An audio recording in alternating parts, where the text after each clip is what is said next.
যে ড্রেস আছে মাদ্রাসায় যে ড্রেস, এই ড্রেসটা কি করা, পরিষ্কার পরিচ্ছন্ন করে রাখা। দ্বিতীয় নম্বর কাজ হলো বাসায় যে আব্বু আম্মুকে সেবা করা। আব্বু আম্মুর মেয়েরা একটু রান্নার কাজে একটু সেবা করবেন। ছেলেরা বাজার নিয়ে আসছে, বাজারটা একটু আগাই দিয়ে কি করলেন, রান্নাঘর পর্যন্ত নিয়ে গেলেন। তারপর আব্বু কাজ করে আসছে, তাকে এক গ্লাস স্যালাইন পানি খাওয়াইলেন, ঠান্ডা পানি খাওয়াইলেন, আম্মুর সেবা করলেন, আব্বুর সেবা করলেন। ঠিক আছে, এই হলো প্রথম কাজ। দ্বিতীয় কাজ হলো নামাজের জন্য, বাসায় নামাজের জন্য বলা যে আজকে বৃহস্পতিবার, আজকে আমরা সবাই একসাথে নামাজ পড়বো, আজকে শুক্রবার, আজকে আমরা নামাজ পড়বো। ঠিক আছে, এই 2 দিন আপনার সুযোগ, পিতামাতার খেদমত করার সুযোগ। আপনি শনিবার থেকে বৃহস্পতিবার পর্যন্ত আপনি ক্লাসে থাকেন, জোহর পর্যন্ত কোনো সুযোগ থাকে না আব্বু আম্মুকে সেবা যত্ন করার। এখন কি বৃহস্পতিবার আর শুক্রবার এই 2 দিন আপনাদের একদম ফুল টাইম আব্বু আম্মুকে সেবা যত্ন করার সুযোগ পাবেন।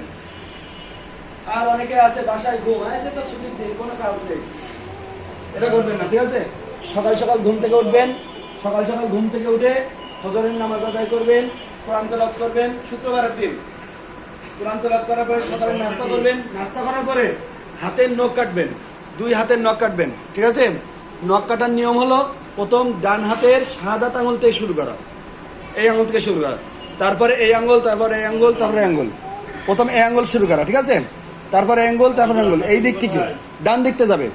তারপরে কোন দিকতে বলেন তো, এই দিকতে আসবে, কেন আঙুল থেকে এই দিকতে এসে এই আঙুলে শেষ হবে, এই আঙুলতে শুরু হবে, এই আঙুলতে শেষ হবে। ঠিক আছে, নখ কাটার নিয়ম।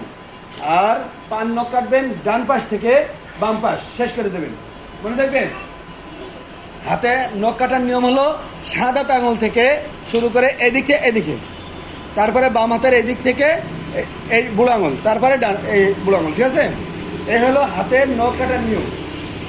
আর পান নখ কাটার নিয়ম হলো পা ডান থেকে ছোট আঙুল আছে না, ছোট আঙুল থেকে একদম ছোট আঙুল পর্যন্ত, এটা হলো পান নখ কাটার নিয়ম। ঠিক আছে, তারপর পান নখ কাটা হয়ে গেল আমাদের।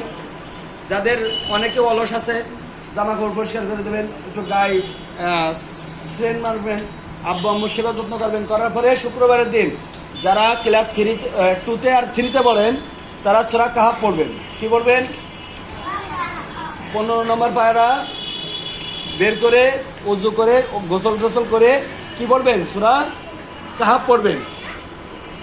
যারা ছেলেরা আছে তারাও কাহাফ পড়বে, যারা মেয়েরা আছে তারাও কি করবে? সূরাতুল কাহাফ পড়বেন।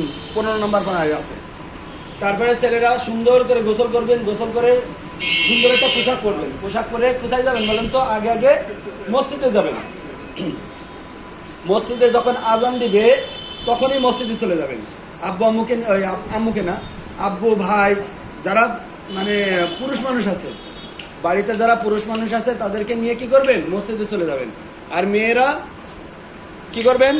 ঘরে নামাজ পড়বেন, জোহরের নামাজ পড়বেন। আর ছেলেরা মসজিদে যে জুম্মার নামাজ পড়বেন। ঠিক আছে, আগে মসজিদে যাওয়া। যখনই আজান দেয়, আজান দেওয়ার পরপরই 2 জন ফেরেশতা জুম্মার নামাজের গেটে দাঁড়িয়ে থাকে। যে আগে ঢোকে তার নামটা আগে কি হয়? লিস্ট করে। যে পরে যায় তার নামটা এভাবে লিস্ট করতে থাকে। আর যে আগে মসজিদে যায় তার নামটা আল্লাহর কাছে আগে পৌঁছায় যায়। এই জন্য জুম্মার দিন আমরা আজান দেওয়ার সাথে সাথে আব্বুকে, ভাইয়াকে, বাসায় যারা পুরুষ মানুষ আছে তাদেরকে নিয়ে আমরা কি করব? আমরা তারা মসজিদে চলে যাব। আগে ইমামের কাছাকাছি বসবেন। কোথায় বসবেন? ইমামের কাছাকাছি বসবেন। বসে ইমামের যে খুতবাগুলো আছে ওইগুলো খুব মনোযোগ দিয়ে শুনবেন। অনেকেই জুম্মার নামাজের দিন মসজিদে যে দুষ্টুমি করবেন, এগুলো করবেন না। ঠিক আছে, এগুলো করলে মাদ্রাসার বদনাম হয়, নিজের বদনাম, পিতামাতার বদনাম। যে কি ছেলে বানাইছে মসজিদে এসে দুষ্টুমি করে, মাদ্রাসায় পড়ে, এটা বদনাম না? এই জন্য মসজিদে যে কি করবেন? দুষ্টুমি করবেন না। আগে মসজিদে যাবেন, ইমামের কাছাকাছি বসবেন। আর যে খুতবা হবে, খুতবা কি করবেন? মনোযোগ সহকারে শুনবেন। শোনার পরে নামাজ কালাম পড়ে বাসায় আসবেন। বাসায় আসার পরে কি করবেন? খাওয়া দাওয়া করে একটা ঘুম দিবেন, লম্বা একটা ঘুম দিয়ে আসর পর্যন্ত, ঘুম থেকে আসরের আজান দিলে ঘুম থেকে উঠবেন। ঘুম থেকে উঠে আসরের নামাজ পড়বেন। যেহেতু শুক্রবার, শুক্রবারের দিন আব্বু ছুটি থাকে, ভাইয়া ছুটি থাকে, বাসার মধ্যে যে পুরুষ মানুষরা থাকে তাদের কি থাকে, অফিস ছুটি থাকে, মাদ্রাসার ছুটি থাকে, তাদেরকে নিয়ে আসরের জামাত আদায় করবেন মসজিদে গিয়ে, ঠিক আছে? মেয়েরা বাসায় আদায় করবেন, ছেলেরা মসজিদে যে আদায় করবেন। তারপরে আসরের পরে একটু খেলাধুলা করলেন, মাগরিবের নামাজ পড়লেন, ইশার পরে ওই মাগরিবের পরে পড়তে বসে যাবেন। একবারে একটানা পড়বেন 2 ঘন্টা, ইশার আজান পর্যন্ত 2 ঘন্টা পড়বেন।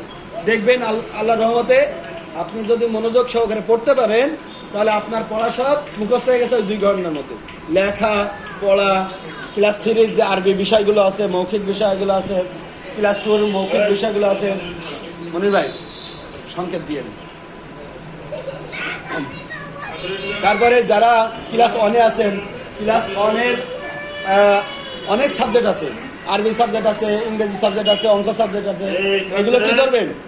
2 ঘন্টার মধ্যে ক্লোজ করে ফেলবেন। উস্তাদজিরা যে লেখাগুলো দেওয়া হয় সেগুলো কমপ্লিট করে ফেলবেন। যে শুক্রবার বলে আমার সব ছুটি, লেখাও ছুটি, আমলও ছুটি, নামাজ কালাম সব ছুটি, তাহলে খাওয়াও ছুটি থাক। 3 ওয়াক্ত যে খাওয়া দাওয়া করেন ওইটাও ছুটি থাক নাকি? রোজা থাকবেন। যদি সব কিছু করতে পারেন তাহলে খাওয়া দাওয়া করবেন, আর যদি সব কিছু না করতে পারেন তাহলে খাওয়া দাওয়া করবেন না।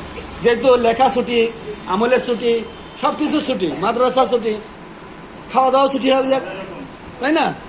এই জন্য লেখা কমপ্লিট করবেন, ঠিক আছে? অনেকে দেখা যায় শনিবারের দিন লেখেন না, বলেন যে আমার মনে ছিল না, তারপর অমুকের বাসায় গেছিলাম, আত্মীয়র বাসায় গেছিলাম, দাদি বাসায়, নানি বাসায়, এইসব বলে আমাদের বুঝান। কিন্তু আমরা তো বুঝি যে আপনারা অলসতা করেছেন, এগুলা করবেন না, ঠিক আছে? শুক্রবারের দিন খুবই মূল্যবান দিন। যে শুক্রবারের দিন গুরুত্ব দেবে আল্লাহ তাআলা তার নিজ দায়িত্বে তার গুরুত্ব দেবে। যার যত প্রয়োজন আছে সেগুলো কি করবে আল্লাহ তাআলা মিটায় দেবে।